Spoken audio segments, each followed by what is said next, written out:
I've been in dialogue with a small group of smart people, many of whom read and contribute to my opinion series. They've offered great clarity and insight and have pushed me to refine what I now see as the key question of our time. The question I pose is in service of something much larger and which requires naming in order for the question to make full sense. It's about our acute political polarization and how we can bring people together so that we have the muscle to demand the change, the democracy our country needs. Over most of the decades of my adult life, I have seen what looks to me to be an incremental loss of democracy in America, with the people losing power and an elite few gaining it. Most Americans are centrists, but most of our elected officials are either partisan zealots or they cower before the zealots, resulting in governmental outcomes we the people don't want and helping to polarize our citizenry. For example, 80% of Americans want universal background checks on sales of firearms and a ban on assault weapons.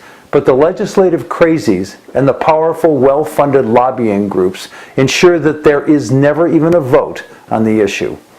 There are many other examples of how we the people, as in democracy equals rule by the people, are not getting what we want, all of which is to say that democracy has been sorely compromised. What requires naming for the question to make full sense is that we must save our democracy. Perhaps you prefer restore our democracy. Just stopping the thieves is insufficient. So my question is, how can we politically polarized Americans find a way to talk with one another, not scream past one another, and come together in the common cause of democracy? Just asking the question unmasks me as the 60s idealist I remain, but I believe that's the question we must answer in order to change our course. I went out on a limb with my article ringing the alarm of fascism staring us in the face, and I expect substantial pushback. So too did those ringing the alarm in Mussolini's Italy, in Hitler's Germany, in Stalin's Russia, and Pol Pot's Cambodia. Yes, I know those last two were communists. The same principles hold, though. And many other places where authoritarians ruled. The danger usually isn't obvious when change is made incrementally.